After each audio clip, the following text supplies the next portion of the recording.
Birinci salam verərlər. Salam salam koymam sen ne? Bir saat nedir? Onu düzeltebilir misin? Başın çıkmasa denen ikimiz bileyiz ha.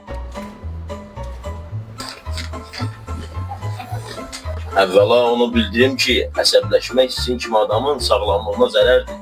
İşte ne zanırsın neyse? Sen ben burada işin dolamsa. Biraz səbirli olun, baxın bilərik də. Bir sen başını olayacağım. Lənət şeytana. Şeytan ele geçeceksin. Estağfurullah. Gəlin bir-birimizə hörmətlə yanaşaq. Sakit olun, baxın görüm dərdi nədir. Ne hürmet he? Hürmet koymuşsun ya. Sizə deyirəm, sakit olun. Saat oğlum ha. Yok bir saat var. Sən artıq yetişdin. İndi gəl bura. Səni belə götürərəm. Burada səssiz dayanırsan, eşitdin?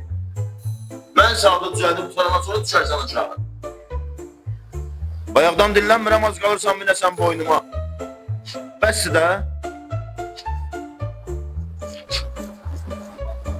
Sağcın içində adamdan başqa nə desən var.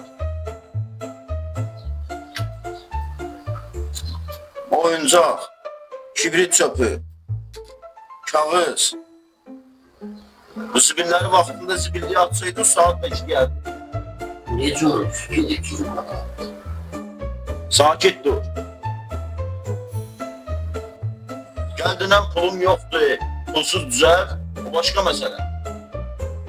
Arxasında qeyd eləmişəm. 6 il bundan qabaq düzəltmişəm. 6 yıl ateş geçti. Xərcin çıxacaq deyə qorxursan, hə?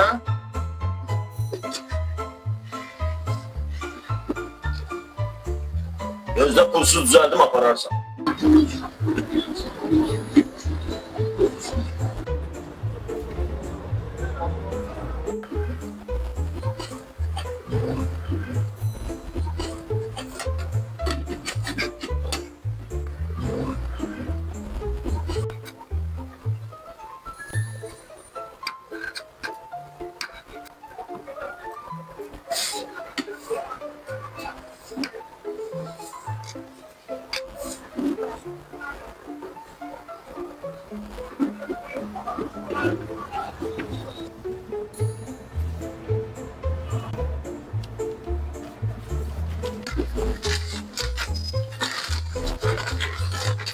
Geldik.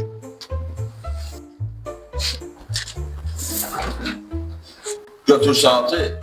Bir de ayağın buralara değmesin. Görmeyeyim seni.